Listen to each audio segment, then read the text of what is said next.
Okay. Ladies and gentlemen, welcome to today's ISDP forum, which we call Pulling the Brakes, Regulating Chinese Foreign Direct Investments in the European Union. My name is Jean-Claude. I'm heading the ISDP, the Institute for Security Development Policy here in Stockholm. The reason we have this seminar is that in September, the European Union announced that they're going to start regulating foreign direct investments in the European Union. And even, of course, this is not mentioning directly China.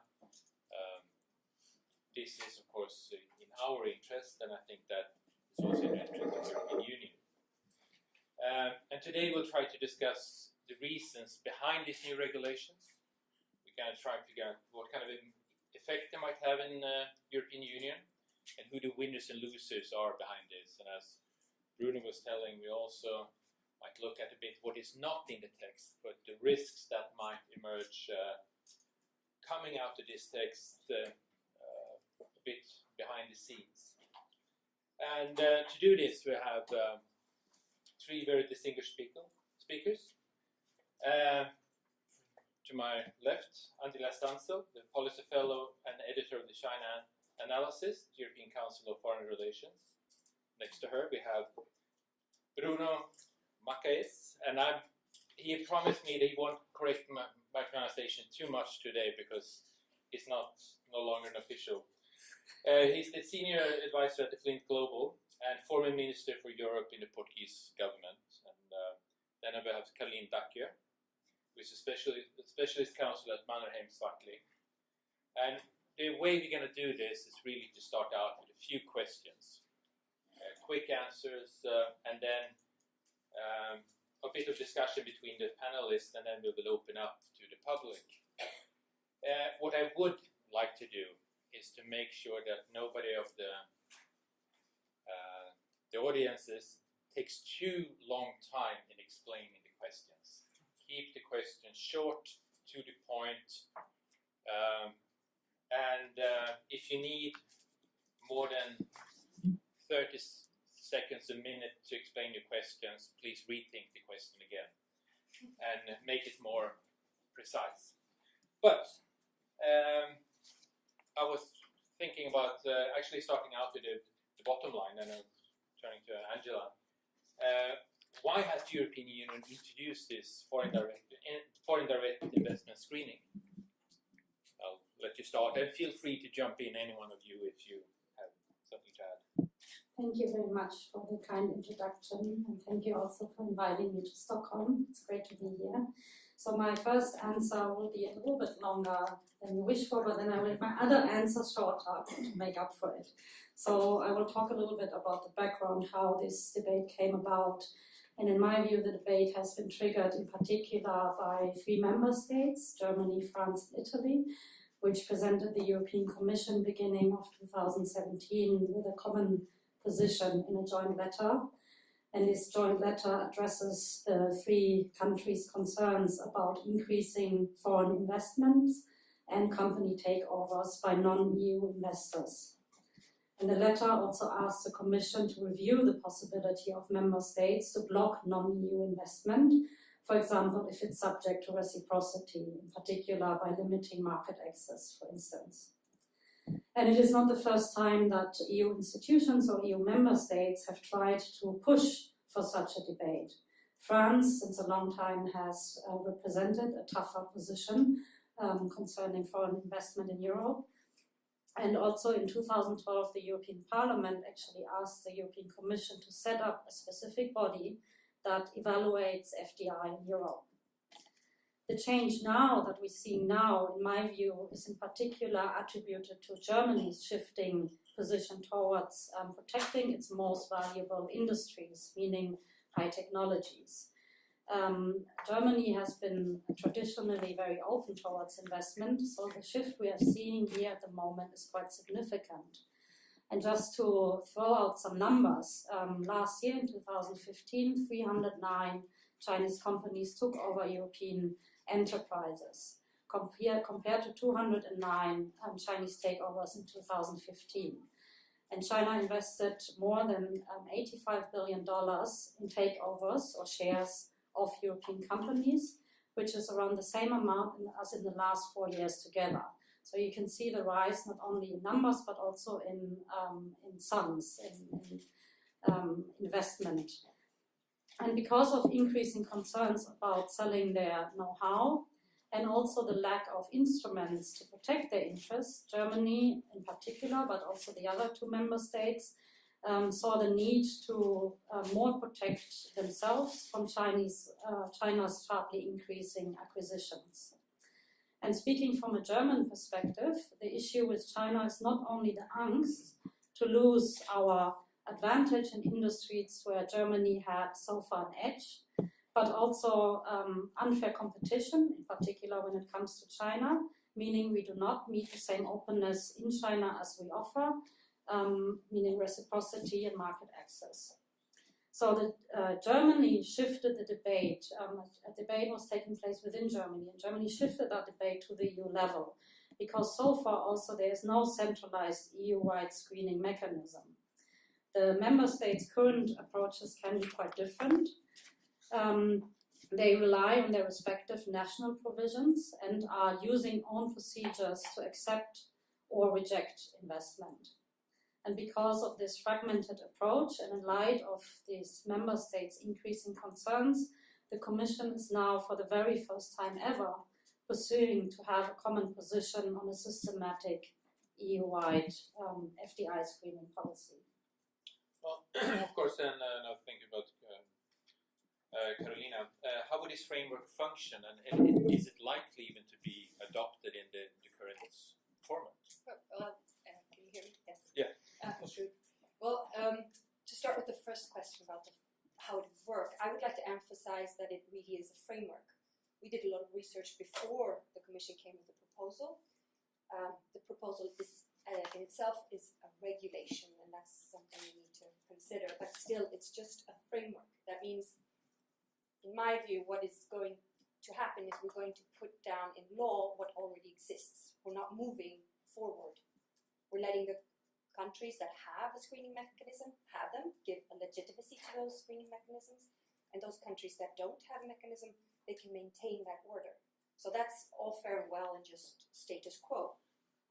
What will happen and what the functioning is there will be an exchange of information. So if one member state is receiving an investment and reviewing it, it has to inform the Commission and other member states. That's also all well and nice that there's more information, but what will actually be sort of the gist of it is that the member states can call out and say, we think this investment in your country in another member state will have a prejudice on our security or public order, and ask the Commission to issue an opinion. Now, the other member state will have to take account of the opinion in that respect, but there's no binding legal mechanism where, for instance, the Commission would go in and review and take over power, like we have, for instance, in competition law review by the European Commission above a certain threshold. So we're not moving powers, it's more of a framework where we're exchanging information. That's the short version and sort of what it functions, of the functioning. And then as to the European Parliament, well, I think it's a little early to speculate what they will say. And perhaps with what Angela was saying, there was at the same time also movement from the European Parliament, some parliamentarians that were also insisting on this. So there's a bilateral approach from both member states and the Parliament to move to get this. So I think there's enough support in European Parliament among certain sectors to get this through for sure. And I sense there is a need of urgency here, and this might be one of those regulations that will be adopted faster than perhaps normal EU law would be adopted. Well, Bruno, I mean, when we're talking about this, we talked a bit before. What will be the effects if such a foreign direct investment screening will be implemented, both on paper, but maybe more importantly, what can be unintended or intended impacts outside of the written word? Right. So I think this the text we have is very unstable for the time being. It's one of those texts. Part of my job now, my current job, is to anticipate where proposals are going a year ahead, and I think this is a text that is going to change a lot. Commission clearly proposed a text that is relatively toothless because it didn't want to side with the 3 states that were pushing for it, but the 3 states are going to be in the council and are going to have enormous weight also in parliament, so we're going to see the text being strengthened. The text doesn't reflect the concerns of the countries that were behind the initiative. If you read an interview that Matthias Machnisch, my old colleague in the Trade Council, gave, it's nothing about national security and public order. It's about economics and it's about global value chains, it's about technology transfer, it's about the sudden panic that Germany found itself in, that its much prized and much anticipated 4th industrial revolution was going to be led by China and not by Germany, and that in fact the firms that Germany relies on to lead the 4th industrial revolution were being acquired by China. And if you go to China these days, you see this on the street, how cash is not used anymore, how facial recognition is everywhere, how electronic translators are everywhere, how deep learning led by Baidu is changing even the patterns of life in a Chinese city. And Germany realized that and thought that something had to be done. So I expect the text to be much strengthened, first point. I expect the debate in the Council to be very divisive and conflictual, because you have countries like Portugal, like Spain, like Sweden, like Denmark, like the Netherlands, like Ireland, that don't like this initiative for different reasons. But clearly when you have Italy, France and Germany behind an initiative, it does have a certain force. It's still to be seen. Angela can perhaps talk about this, whether the new government is going to feel a bit differently about this. Matthias Machnisch is not going to be in the new government, and the FDP is going to be in the new government. So we'll see if that changes things. And then third point, in terms of consequences, how will China react? Well, China is waiting to see what happens, because for the time being, the level of confusion and sort of undecisiveness about this is very high. We don't know what's going to happen with the text, as I said in my initial comment, still very unstable. But clearly we can expect a reaction from China. I happened to be in China talking about this issue in November last year, when it first arose or was starting to be discussed, and I saw that people in the State Council were quite angry and upset, and they thought that this was something that was beyond what was acceptable in terms of EU-China relations. So I think we can expect some kind of reaction if indeed the text is much strengthened, as I think it will be. Last point, if you look at Article 4 of the proposal of the regulation, the only mention there of the economic side of the question is the continuity of supply chains. But there's nothing else about what really matters, which is technology transfer, also being discussed in the US, by the way, at the same time. So clearly this is a question that is not going to go away. So I think the text will change and will be strengthened.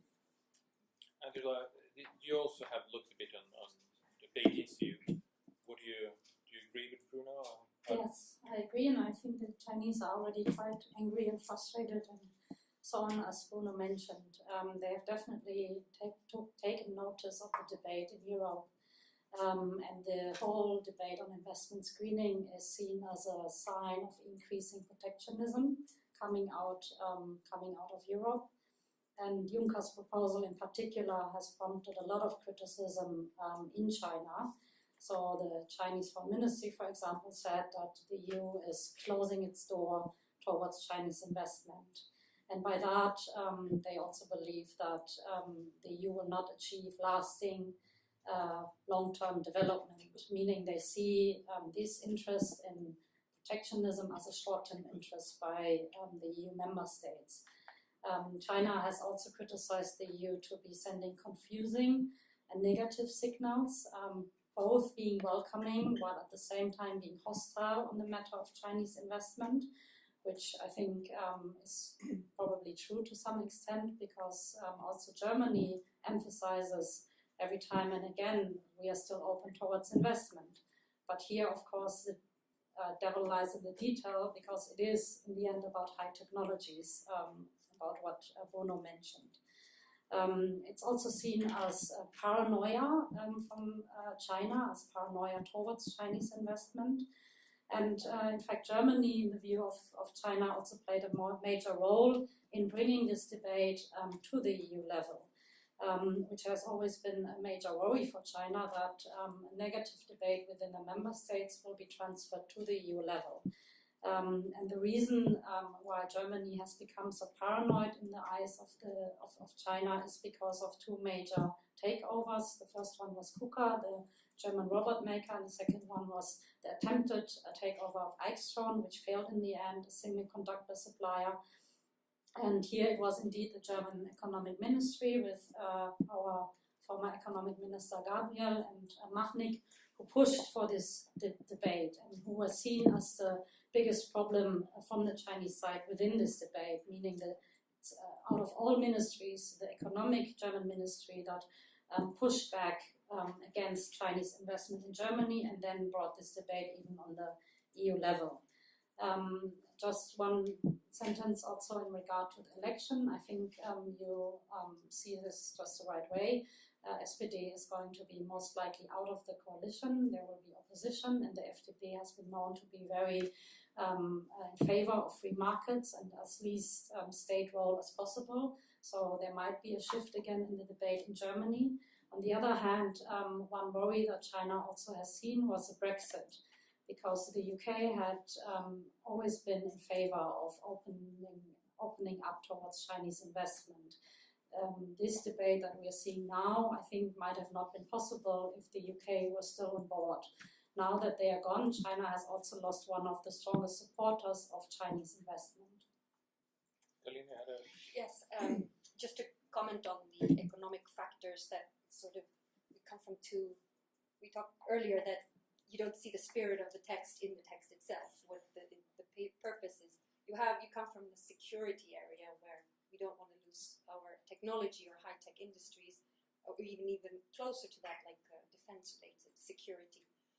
There is, however, maybe the spirit came more from the European Parliament, but there's also this sense of having subsidized capital from China, which is, you can see it in one or two places in the draft proposal, that when the Commission reviews and collects information and reviews and issues its opinion, it should take particular account of if it's a government subsidized or government controlled takeover. So if it's, in that case, talking about China here today, if the Chinese government is subsidizing capital to make the investment possible. And just to put that in a bigger context, which from a WTO's perspective, national security is free. You know, you can do basically what you want if you have a national security concern. If you have economic concerns, it's harder to maintain face in WTO context. You can't just do whatever based on security concerns, but are actually economic concerns. But when it comes to subsidized capital, there is perhaps a future debate coming on. Maybe this should be something that should be regulated more at an international level when it comes to subsidized capital, because we have the other rules in, for instance, the anti-dumping agreement, anti-subsidy agreement, that you're allowed to take measures against subsidized trade. That's from the economic point. There is some of it in the text I see, at least, from the starting point. Talking about this, one issue that comes up, does this sort of foreign direct investment screening mechanism give the Commission too much power? I mean, I've listened to you two. I think that there's one who thinks it doesn't necessarily do and one who's more concerned. I don't know where Angela stands on this one, but is this giving the Commission too much power in this regard? Sure. So as I saw it at the beginning of the process about a year ago, August last year, June, July, and then the letter that was sent to the Commission, Germany wanted the Commission to be involved for two reasons. First, it's so good to be able to speak freely when you're not in government. First, because they want to play a double game. They want the Commission to be tough on China, while Germany is not tough on China, can preserve the special relationship, and then it's the Commission that did this. I don't think the Chinese are going to buy this, by the way, but clearly Germany is interested in doing this. So, no, we didn't block the investment with the Commission. And by the way, the Commission knows this and resists it, and will keep resisting it. And the second reason is, of course, Germany is also interested in the technical resources of the Commission. That Commission would produce a high-quality report showing that, in fact, this is subsidized capital, or that this firm is, in fact, controlled by the Chinese state. And you need the technical expertise of the Commission to give credibility to that kind of judgment. So I think these two roles for the Commission are going to be preserved in the final text and perhaps even increased. In the current text, it doesn't seem that the Commission has too much power. The mechanisms that are predicted are quite toothless, in the sense that the Commission, on projects of union interest, the Commission is going to produce a report, and the member state is supposed to take utmost account of the report and explain why it didn't follow the report. And I think this is as far as the text goes in terms of giving the Commission powers. So I don't think that would necessarily be the problem, and perhaps that in fact will have to be increased in some respects. Not all the way to the powers that the Commission has when it comes to state aid or to mergers and acquisitions, but some way towards that. I agree. The current text, the letter of the law is, of course, a non-legal binding. It's not legally binding. It's just an opinion. But the question is, what will happen if this goes into force? What will happen 5 years down the line when we have collected a lot of annual reports and a lot of information, and you can start comparing to see what's happening in the different member states? Then maybe there will be a political capital to build up to introduce an EU-wide firmer system, depending on where the momentum is at that point. So you see this in other areas of EU law, where you start off with a smaller version of the legislation and you end up with something much bigger. And I mean, this is a constant legal debate of where the EU is going, more legislation or less, and more regulation or less, more power to the EU or less. But I see this as sort of the starting point of, in legal terms, of where we're going. Another point where I see you're giving, in this sense of foreign direct investment screening, you might not be giving the Commission a lot of power, but what you're doing is you're giving it a lot of political leverage power, in the sense in the political negotiations, higher level negotiations with China. We have this now in the pipeline. Now, what is your move? So from a legal point of view, no, not a lot of power, but politically, I would say yes, very much so. You want to comment, or you want to say? Yeah, I feel like I'm prompted to comment on what you said about Germany. I mean, I think it's not as simple as that. There is a concern in Germany. There was an attempt to deal with it, but yes, there was also the attempt to push the debate on EU level, so you don't have that kind of debate anymore on national level. But as I said, there is a general shift that we have seen in Germany that doesn't only account for the investment issue, but also on other issues. There's an increasing frustration by German firms also dealing with China within China.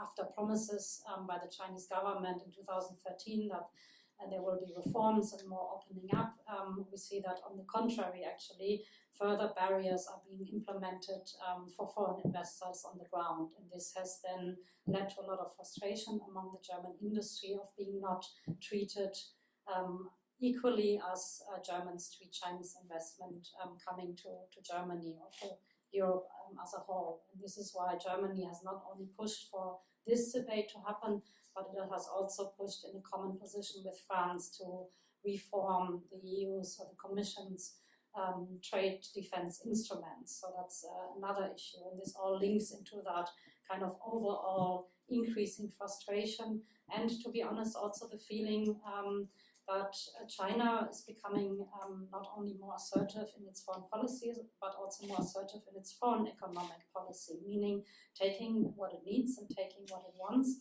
So a lot of German politicians or industry representatives have the feeling not to be treated like a partner anymore, more like China wishes us to follow, but not being a partner, but a follower. And I think this is the overall issue we're seeing. Well, I mean, actually, one of the questions that comes up is how is China influencing trade relations in Europe? But one of the things to counter that, or to time perspective, EU and 16+1 framework has overlapping regulatory frameworks. And of course, 16+1 is something EU is not very happy about, but China is of course very happy about it. So will this create more tension? And of course, the foreign direct investment screening and all that, but also generally this sort of China working with different frameworks and apparently, according to a lot of people, trying to influence the trade relations in Europe. How do you view this, and how do you see this question? I'll let anyone. So the 16+1 is clearly a problem. But by the way, when I was in government, I was approached by the Chinese ambassador with the idea of creating a 6+1, including Southern Europe, Malta and Cyprus, Greece, Italy, Spain and Portugal. And for the so you see that it is a sort of a continuing strategy. And our reaction in Portugal after thinking about it was that we didn't want to do it precisely because we think it divides what should be a united European position. Unfortunate that the 16 countries thought differently, and in fact the initiative seems to be going ahead and getting some speed. So this is a problem. I'm worried about this initiative, let me tell you, because I think it will be divisive. It will accentuate the divisions. The fact that it is so unstable and confusing at the present moment also doesn't help. I wish there was more clarity about what is being done here. Is it about national security, which is more acceptable in WTO terms, or not? It's also more of a tradition of dealing with issues of national security. Is it about reciprocity? Is it about the fact, which for me is the most convincing argument, that China in fact does not respect market rules? It looks like it respects market rules if you limit yourself to what Chinese companies are doing inside the EU when they, for example, go ahead with an acquisition or a merger, but they're not following market rules at home.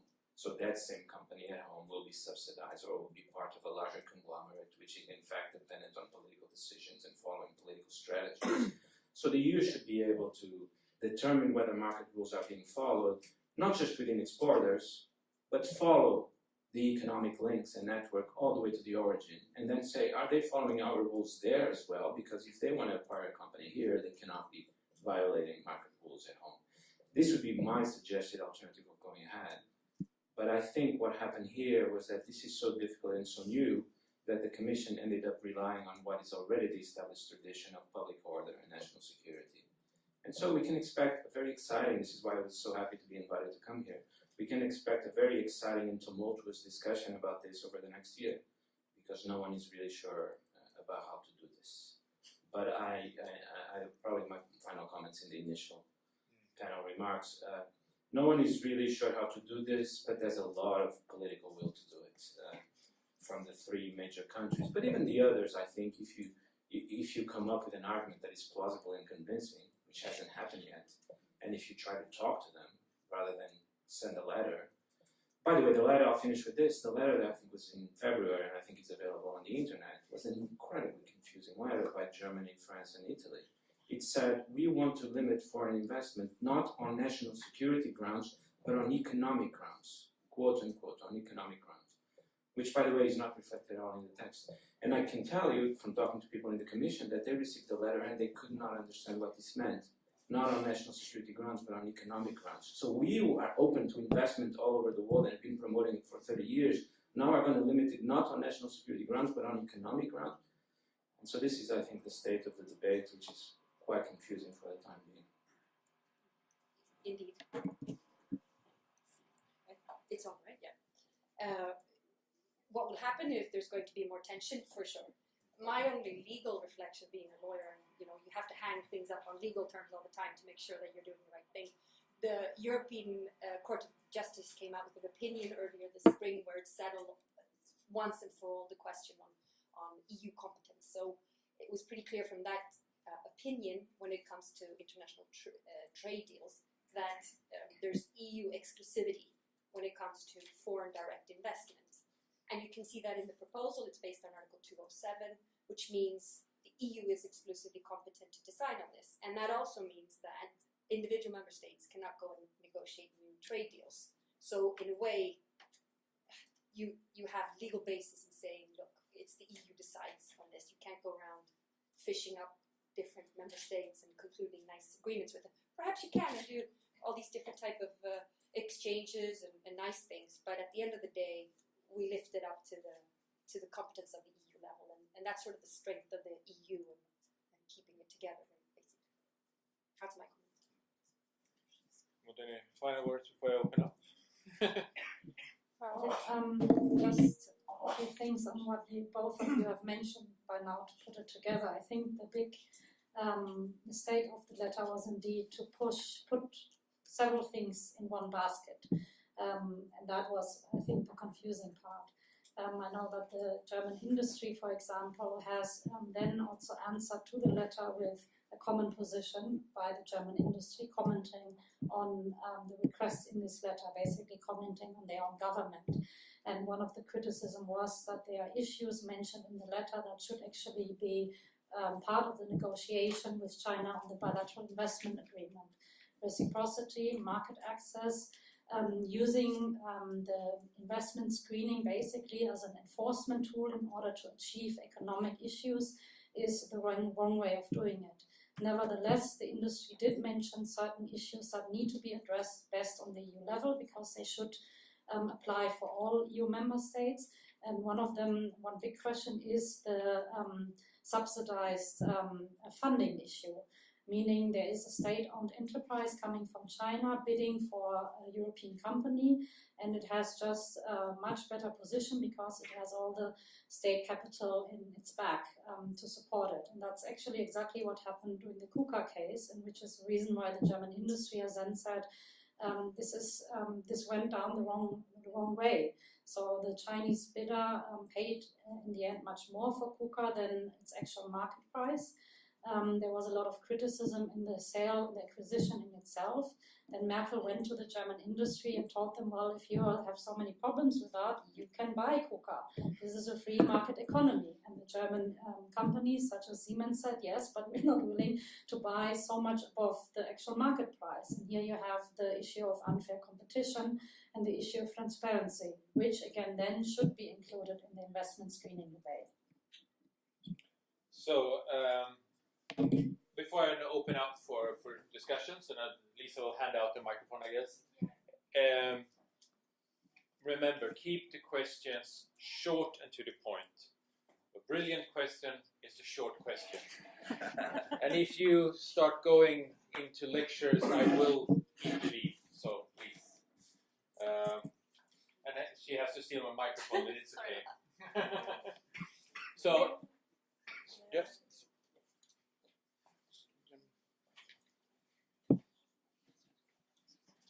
I will take 2 or 3 questions and then I will let the audience. My name is Richie from Stringent. I have 2 questions. I hope you guys will find it short. The first one is I realized that recently there has been a lot of writings on the limiting Chinese FDI, okay, in various magazines and so on. So the topic that you are covering is really hot, I can say so. But my first question is that the FDI from Europe and from the States to China dates a long time, 15 years, 20 years. So the problems which is arising now in the EU countries, is it new? Is because China wants to come to Europe and suddenly there's a problem?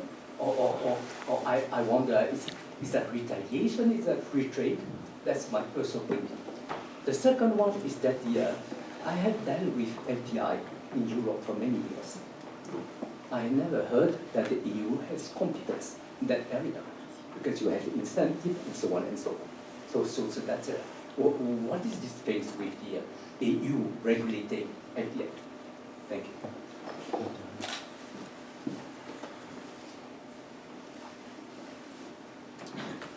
Thank you, Uno Svedin, Stockholm University.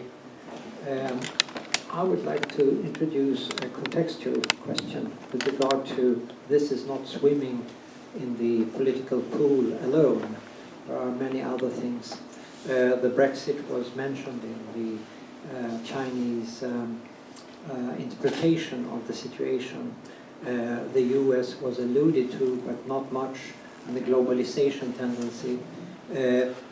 Nothing that was mentioned was the triangle China, Europe, and Russia, and the relationship of that embedding. So how does that influence on which time and which political seriousness? We'll start with these two. And anyone wants to take a first step? Colleen? I could answer the triangle one. I don't feel competent to answer really, but I'll leave the experts for that. But when it comes to the competence of the EU, the question on the EU having competence, you're right in the sense that this has not been regulated before. But with this opinion that I mentioned earlier from the European Court of Justice that came out this spring, the question has been asked, with free trade deals, where does the competence lie? Is it with the EU, or is it shared so it's the member states that have to adopt it? But this opinion clarified that certain aspects of a trade deal fall with the exclusive European competence, which means, I guess, the European Commission came out of that and saying, yes, we have competence to regulate, so now we can really do that. We put our foot down and we can do that. And there's lots of other places where the EU has competence but hasn't regulated yet. So I think it's just a matter of, you have the right to adopt rules, but you haven't done it yet. So it's a timing issue. And with regard to the EU and US investments going into China and this now coming up now, and what's the question, I can only speculate, but I heard an interesting discussion this morning where it does seem that the European Commission, DG Trade, is receiving more and more complaints that it's tightening up, China is tightening up regulations, all from local content rules to requirements and funding and so on. So I wouldn't say it's retaliation, I wouldn't use those words, but it is reciprocity. The question is, we're putting investments there, we put them here, now should it be open or not? But the legality of reciprocity is another question, but maybe there's a sense that something is happening in China, making it harder to deal with China. So now we don't want to have the same, we want to have the same openness in China as we do when we allow it here. Hence the complete opposite, you restrict investment. No, but level, sort of like the same type of rules in China and the EU. Not saying that, at least put a level playing field at it, to try to not make that answer more complicated. Sorry, you want to comment? Well, I'd like to answer both of them. I'll try to be brief. So the first one, the larger context. I'm not sure I can put it in the context of Brexit and Russia and everything else in 1 minute. But let me try to put it in a larger context, and then maybe we can talk after the panel. The larger context for me is, of course, the rise of China. If you went to China in 2005, you saw in your hotel, in your plane, in your restaurants, so many German engineers, Italian engineers who were going there, selling the machinery that then China could use to produce manufacturing and export to the rest of the world. That's changed now. In 10 years, it changed dramatically. So China now can produce that machinery, is much more interested in acquiring high technology in Europe. And so what you're seeing now is Italy, France, and Germany awakening to the fact that China is different. Countries like Portugal, Greece, and to some extent Italy, the South, went through a China shock around 2000, which, by the way, in my opinion, is the biggest factor of all the factors, the biggest factor for the Eurozone crisis. Perhaps a bit surprisingly to you. And I think now we're going through a second China shock, which affects not Portugal, Greece, southern Italy, but affects Germany. And in that sense, it's perhaps a more serious shock, or it's considered a more serious shock, because it affects the core of the EU. And you're seeing this kind of reaction, which for us in Portugal is, of course, a little upsetting, and maybe I give that impression of being a bit upset by the German position, because in 2000 I didn't see the same kind of concerns. And now the whole of the EU is supposed to go along with Germany and react to China. But when China acceded to the WTO and our textile and footwear industry was going through a brutal process of reconversion, I didn't see the same kind of concerns. It was a free market working, which takes me to that question. Yes, I agree with you to a considerable extent. So we had an unbalanced Chinese economy, which is based on exports almost entirely, which is based on inward flows of capital. Western countries, Europe and the US, kept insisting that this was not sustainable. When China tries to reconvert and move to a model where in fact there's outward flows of capital while the current account is moving towards a more balanced position, then Europe and the US start screaming that it's not fair. And this is what I hear also in Beijing when I go there. So that's the part I understand, but I think Anglo in particular has talked a bit about this.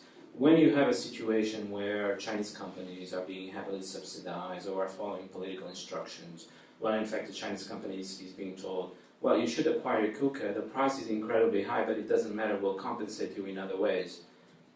This is also not acceptable for Europeans. So we have a situation here which in the end has to be solved with dialogue between the EU and China. So I guess my point, you have two different systems, we have to fit together. And no one now is in a position to impose its will on the other. So let's accept that. And I think it's going to be a bit of a shock for the EU and for Germany in particular to realize that it can no longer impose its position on China. I think it's also due to the shift we have seen in Chinese investment. I mean, I already said how the situation is being perceived in Germany within China. More tough, more restrictions, more control. As compared to the announcement a couple of years ago. But there has also been a shift in Chinese investment in Germany or overall in Europe. There has been a shift in the areas China invests in, shifting from traditional areas such as real estate to high technologies. At the same time, China announced its Made in China 2025 initiative, which lays out quite explicitly that China is meant to benefit from Germany's or Japan's high technologies. So in wake of this, I think it's also explainable why Germans or other Europeans have been alarmed. And in regard to the development within China, it has gone in a different direction than we expected it to be. And the whole discussion about whether China is a market economy or not, I think is a good example of that. We do not believe China is a market economy, even though 15 years ago we expected China to be a market economy by now.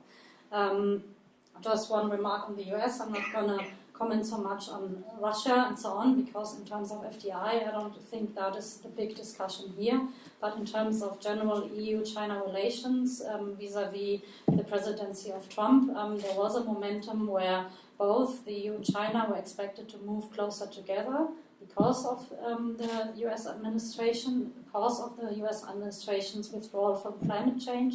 But during the last EU-China summit, we saw that this was not the case. Despite the common threats, despite the common interests EU and China have vis-à-vis the US, both did not manage to come out with a joint communique. Again, it happened already last year due to these kind of issues. Market access, market economy status, steel overcapacity, both didn't even manage to come out with a common agreement on climate change because of these issues. So we see there are increasing rifts between the two.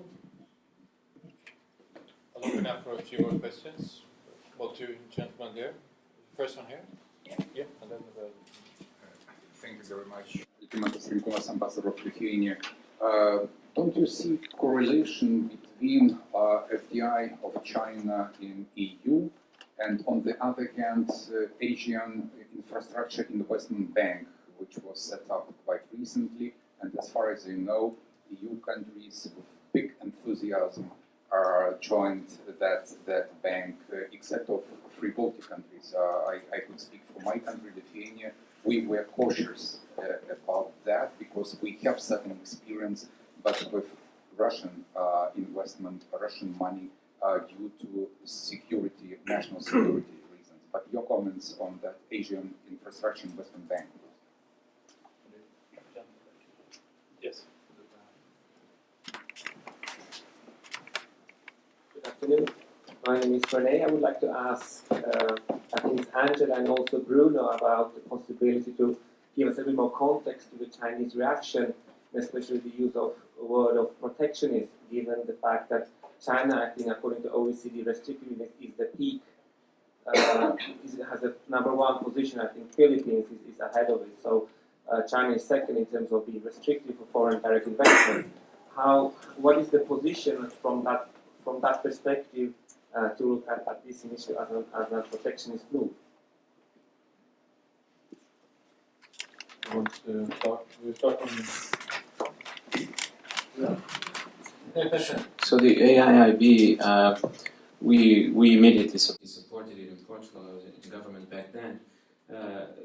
Going back to that question, we kept saying for 20 years that China had to assume more responsibilities for global governance. And when they do, I think most countries said that's a good idea and want to be involved in it and have a voice from the beginning.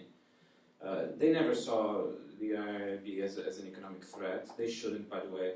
Very limited size. Even in the Belt and Road Initiative that China is now pursuing, the AIIB plays a very limited role. There's been 10 projects for a total of a few billion. That's how I would see that initiative, as China wanting to take on more responsibility, and I think we should support that. The second question on Chinese reactions. It's very imbalanced, the situation in China. In some respects, as you know, their market and their FDI, inward FDI, is very open. We know that for the last 20 years, European and American companies have been making a lot of money in China. And some of them would not be what they are, would not have survived if it was not for China. We have to accept that other areas, financial services in particular, are very closed. And this is where the EU Chamber of Commerce has been raising its voice in Beijing. But let me quote you from a German official that I met in June last year when this issue was starting to be discussed. I was trying to push for a little bit of a harsher reaction against China in terms of demanding more equivalency. And he was very, very skeptical of that and very cautious and even afraid that China would react to that in a way that would be very negative for Europe. I mean, that's still within the field of possibilities.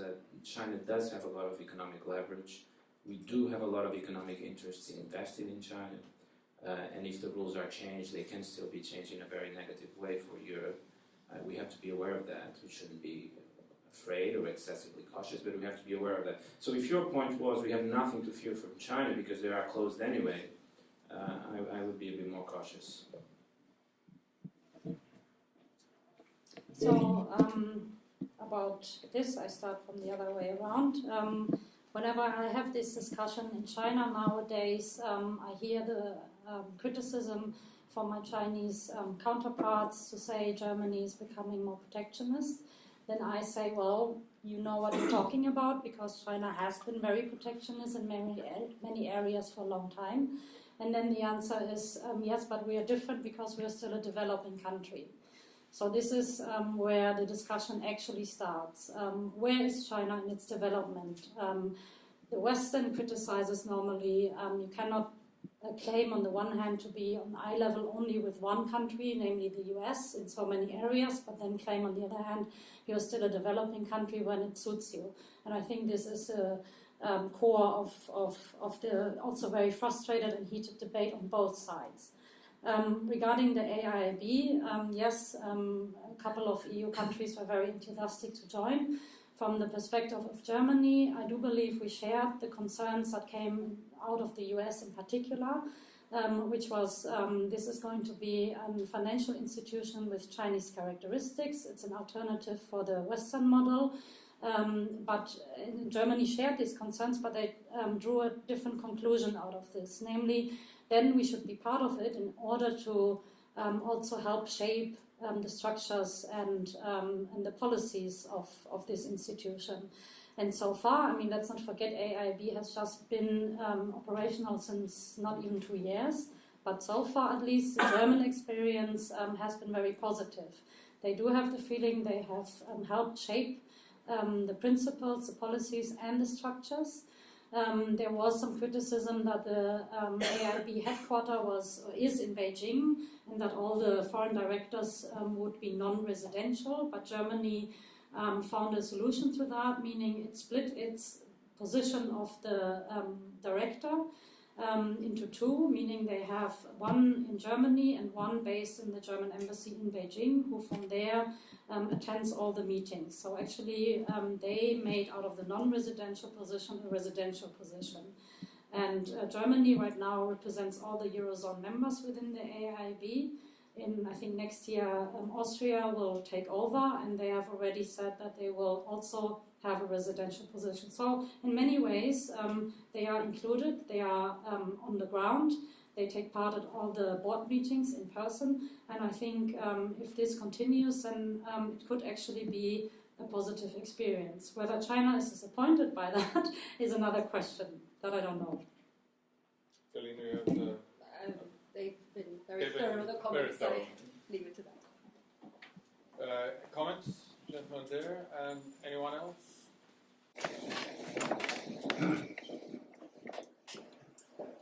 My name is Bo Leander. The question of foreign direct investment is of course not a new issue. It's been discussed for a long time. US investments in Europe 50 years and so on. But the arguments have been different. Sometimes the impact on employment and so on and so forth. This time it's about high tech. But my question is, this discussion that has been opened up, in particular, let's take Germany as an example. To which extent is that also linked to an overall attitude in very many European countries today? And you see it in the elections, that there is a tendency towards a more protectionist attitude in trade and investments. It goes without saying, of course, that a country like China should have openness, fair trade, and take away all the restrictions and transparency and so on. That's for sure. And there are a lot of hidden problems in the Chinese economy. But to which extent has this discussion also been linked to that moving attitude all over Europe, including Germany, of a kind of self-interest? It's not only Donald Trump talking about the US first. And if that is the case, what would that mean from a broader perspective? And secondly, I see a risk, if we see this movement, that in Europe we will have a very defensive attitude towards, in this case, China and other countries in what we used to call the developing world. And instead of promoting new technology and a proactive policy, we will become very defensive and just start to protect ourselves. To which extent could that be a problem? Any other questions coming up? We'll start with this. Oh, please. Yeah.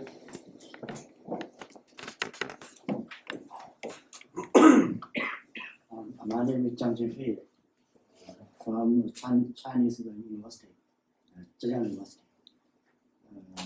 My research is concerning nuclear issues. I'm not know too much about economy, but from your topic, I have a kind of consciousness that is China's FDI should be equally treated here in Europe. You should not emphasize the political factor under China's FDI. We should emphasize the cooperation, not the how to regulate. And I remember when China carried out open door policy to welcome a lot of foreign investment from Europe, from America, from Australia. We never consider too much about political factors and so much other factors. I should not. I want you to pay attention to. You should at first should be equal to Chinese investment, not a lot of prejudice.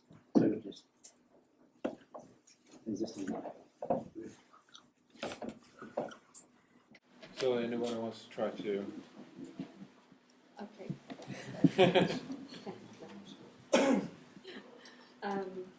Perhaps to start off with the first comment there, a question on the problem of the tendency within the EU to have certain elections go towards a more protectionistic agenda. personally, I was really distraught. Last year when both Brexit and Donald Trump came to power, just because of the trend, I really woke up to it, to say, well, what's happening to the world? And realize that that's actually what's happening on the ground, and that's what people are thinking, and the population is becoming populistic. Now, with some other European elections, we saw a little bit of a curve back towards a more free trade-oriented approach. Now, with that said, perhaps it's worth adding that in Sweden we've always had a very, very free trade strong agenda in basically everything we do. Now, with Brexit, it's not a secret. I mean, we're losing one of the bigger parties in that agenda to rely on. So I guess, you know, it could become a problem if you say that this is really protectionist. But at the end of the day, if you look at this as protectionist or not, it's really, I see it as a lawyer based on the rules, that it's basically staying what we already have here. So from my point of view, it's more of a status quo with some information aspects, like I said initially, than it is a protectionist status. And then the political debate is another thing. And I think to your comment about cooperation, I agree. I mean, at the sense, we need to focus on cooperation as well, and then the level playing field. These two comments come from two sides of the same coin, perhaps, other sides of the same coin, but yes, free trade is something we in Sweden have been very vocal about, but maybe not always the most nuanced view on in other member states' views. So I'll continue. I saw that second question came from a nuclear expert, so maybe we have some questions for you. This is what is being discussed now. The first one, so protectionism. This initiative at the beginning was not about protectionism. It was about technology transfer, whether China is a market economy, whether it's playing by the rules, was about looking behind the curtain and seeing that it's actually a political strategy behind some of the economic acquisitions. And all this makes a lot of sense to me.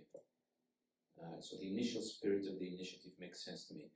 Then, unfortunately, I think a lot has to be put on the shoulders of the new French president, Macron, who really thought that his mission was to protect the European workers against globalization. There's this discussion you can see on YouTube where he goes to meet the Whirlpool workers, and he promises them that he will stop being naive about globalization.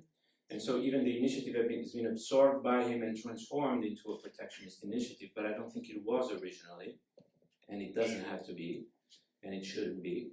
I think some of the initial concerns were quite valid and have to do with the new shape of globalization, where because of information and communication technologies, it's a lot about technology transfer, and we need new rules for that new world. So I would try to resist that. Quick comment on Brexit, since there was a question about it, and I think we didn't address it sufficiently. Just two quick notes on Brexit and China. First, there are some studies which I think are the best that I could find on the reasons for Brexit that show a really significant correlation between those districts that suffered an impact from Chinese imports and the districts that voted for Brexit.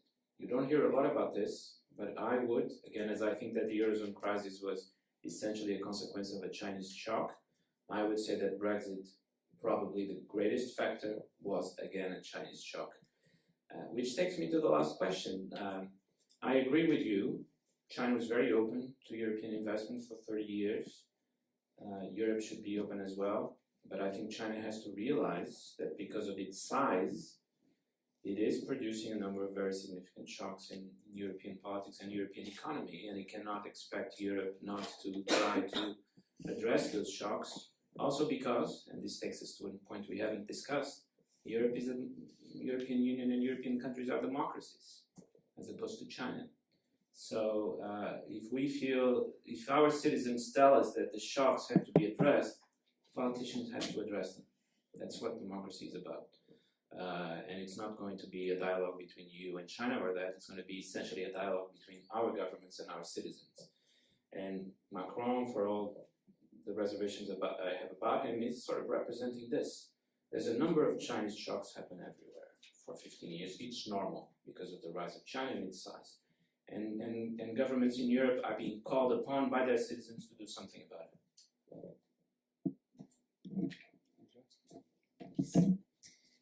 So I think the whole debate on protectionism in itself has also been partly politicized.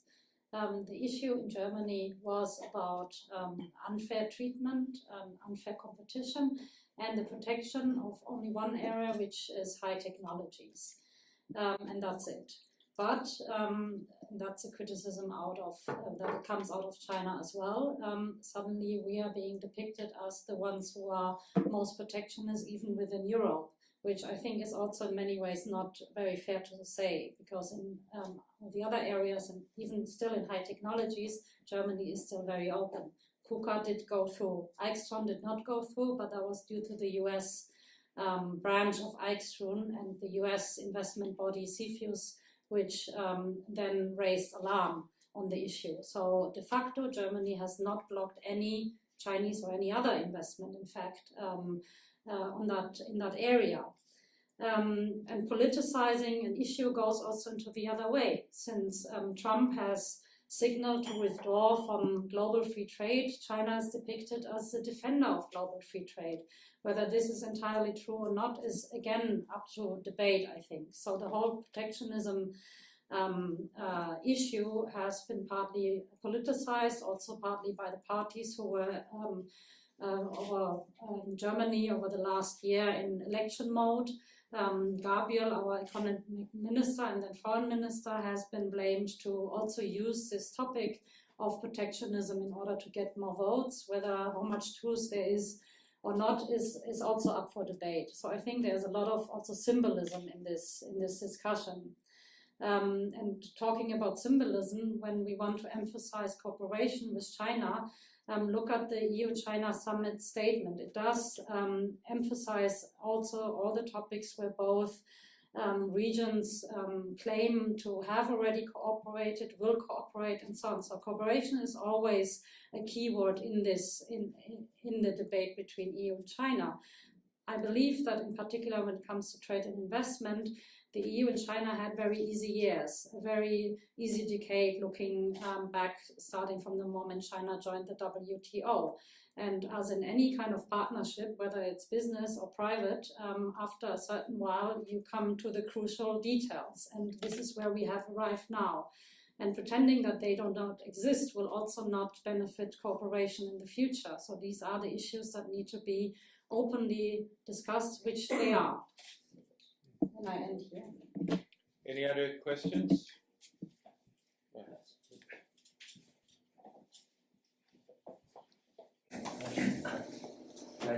I apologize, but I have more questions. When you are discussing FDI, are you making a difference between acquisition, greenfield, the big state companies in China, and the private sector? This is my first question. The second question is for Carolina. I know that your company and other Swedish companies are doing good work in China and in FDI. What I'm a little bit astonished is, what can you do in the topic pulling the brakes and regulating Chinese FDI?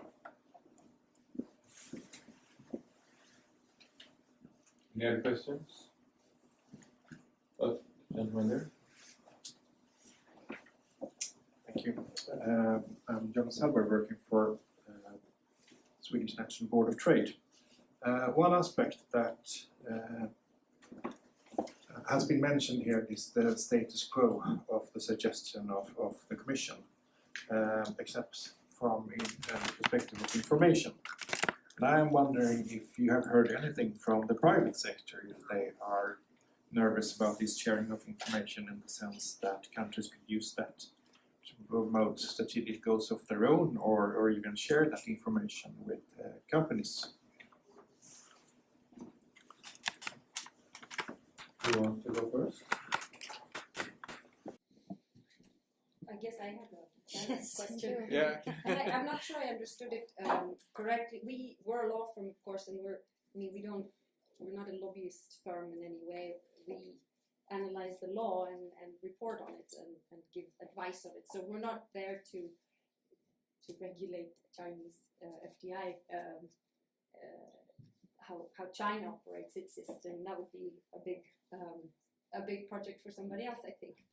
But still, being an international trade lawyer, of course, it's interesting to see what's comparing and seeing what's happening in both jurisdictions, of course.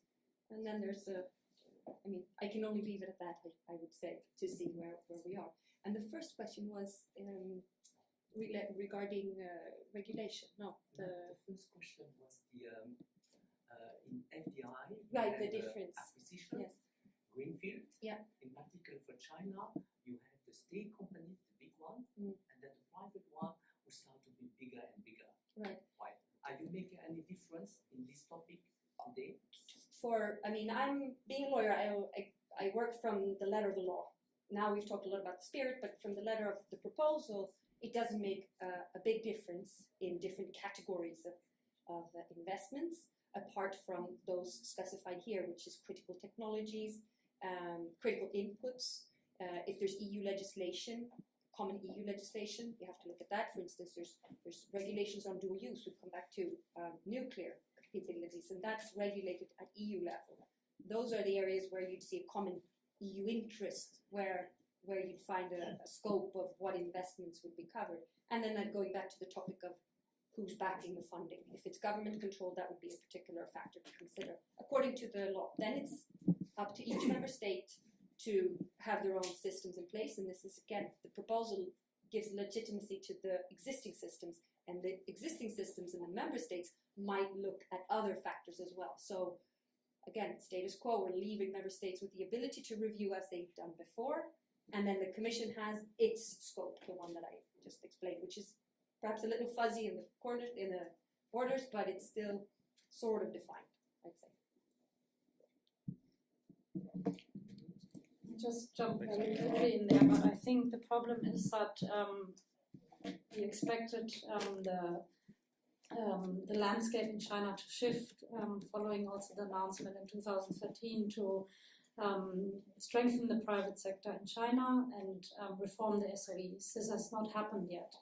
So mainly, I think, even if it's not on paper or anywhere, it is mainly about the SOEs, while the enthusiasm on strengthening private sector in China has slowly disappeared in Europe. So I think we are still mainly looking at the problem of SOEs investing in Europe than any kind of area in the end. Well, the problem is some of the Chinese companies that have been making acquisitions in Europe, if they were European companies, they would be subject to investigations, for example, on state aid. Because they are Chinese companies, they are not. So you see, this is a problem of globalization. The EU cannot impose its rules on China, but on the other hand, because the links are so close and intensifying, it ends up that Chinese companies, by operating here, operate according to different rules. And then the reaction from the EU is, our rules are not being respected. It's a real problem, which, going back to my main point, can only be solved at the level of the highest possible political dialogue and eventually a free trade and investment deal. It cannot be solved with these kind of initiatives because it is a fundamental problem. That question I've talked to private sector about this initiative, but not in the last month and not about the text. I think they will be concerned about the issue that you raised. They will be very concerned about it. So far, the conversations I've had were very preliminary, and they were more concerned about possible retaliation from China and how their interests there would be affected. We take us to the question from the back there. There are many companies in Europe that are concerned about possible retaliation. So clearly, there are invested interests there that also have to be taken into account. But clearly, it's an important question because this is one issue where the text goes quite far and imposes obligations on exchange of information that many companies are not going to be comfortable with on such delicate issues. So before we end, I mean, ISDP, of course, is a policy organization, so I'm going to bring Bruno back to his earlier line of work and you two into the government. But what would be the core policy recommendations you would like to give, of course, EU in your cases, and of course, I was thinking actually Sweden in this case, because I haven't actually now maybe a few words about how Sweden's reaction has been and what you would sort of like to give a recommendation, and of course for you on the EU level, what are the steps we should take and how do they look like? If you could give that sort of recommendation, maybe Bruno will start, who is used to this sort of line of work. well, just two things. First, limit this initiative to its very initial raison d'être. Let's try to force China to have more transparency about what is behind some of the companies that are making acquisitions. And if that transparency is not there, maybe the acquisition cannot go forward until it is there. I would limit the initiative to this, which is already a lot. And then start working on a free trade deal, the investment deal, which has been going on for years, 5 or 7 or whatever. I was in some of the meetings at the beginning, I was so excited, and then by the end, it just didn't seem to move anywhere. But Portugal, for example, was always, and Sweden too, Germany a little less so, pushing to move forward this, at least the investment treaty, which is separate from the trade deal. But there was some people, Italy was even more ambitious than I was, push forward the idea of transforming the investment treaty negotiation into a genuine free deal negotiation, because it's necessary. It's going to be incredibly difficult, but it's necessary, so let's start doing it. And by the way, China would be interested if you could transform it into a more ambitious free trade deal. One of the reasons the investment treaty is blocked is that China would prefer to have a more ambitious And then we get rid of 16+1? Yes, that would also be good, but unfortunately it's up to them. I think the reason we don't have the FTA negotiations yet is because it's one of the last leverage the EU has in order to negotiate a good BIT. So I think this is a dilemma we have. That's just a side note. I think my recommendation would be that this debate the EU is having right now on the matter of investment screening only should also be only on investment screening, meaning don't link investment screening to other economic issues. The debate also should be a legally sound and objective debate, meaning that a common EU concept on foreign investment screening cannot be China specific, but it has to apply to all foreign investors. And lastly, maybe a recommendation just in itself. There are other countries who already have such mechanisms in place, not only the US, but also Australia and Japan. And maybe for the EU, there are at least some lessons learned out of these mechanisms that have already been in place for a very long time. The most important, Sweden. I'm politically sensitive here, perhaps. So I'll weigh my words. But the Swedish reaction, I've followed this from an EU level before the proposal came. Tried to follow Swedish media, but there hasn't been much talk about it at all.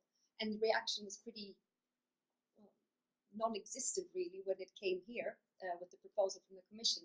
But at the same time, at political level, higher level, there was a very strong message, I would say, that this is just to shut out the Chinese. That's the basic message. We're not going to even look at the proposal.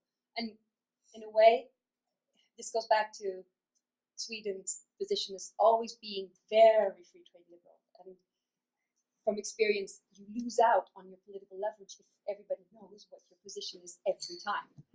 If you want to start being a bit more serious, not serious, but a bit more nuanced in your approach, perhaps you can actually come to the table with another opinion and you can end up with the same result, but at least you win some other points somewhere.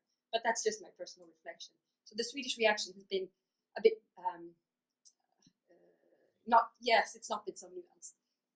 My recommendation in that point would be look at the proposal and really analyze it, because it doesn't impose a requirement in Sweden to actually have a screening mechanism.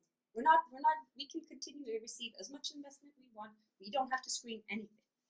That said, I just have to make one little point about the big scandal that occurred this summer with one of our agencies outsourcing a lot of data and the security breaches that occurred because of that. So while we want to be not seen at all as being protectionist and we want to be free traders, we do have an internal problem of maybe letting people buy or outsourcing very crucial technologies to places there shouldn't be. They shouldn't just be let go of data on the traffic information of all our military vehicles in the cloud somewhere. Even I can understand that that's perhaps not so good. So I think we should take a bit of, Sweden should be a bit more self-reflective, if I can say. We could look at less naive. Less naive, thank you. That was probably the best word. Well, thank you very much. This has been an extremely interesting event, and actually I have to say that when we came in, I actually admitted that in the beginning, this is an issue. I belong to that group that didn't really know much about this. The foreign direct investment, of course, now I understand the Chinese. But it's been extremely revealing about the differences, and this actually also points to an important distinction for many of our Chinese colleagues. We are extremely different within Europe, and we have different. We might even reach the same conclusions as Bruno was saying between, why we take certain positions, but based on extremely different arguments, but might come to the same conclusion. So this has been extremely interesting, and I hope that somebody will take the recommendations up. So, but please join me in thanking the speakers.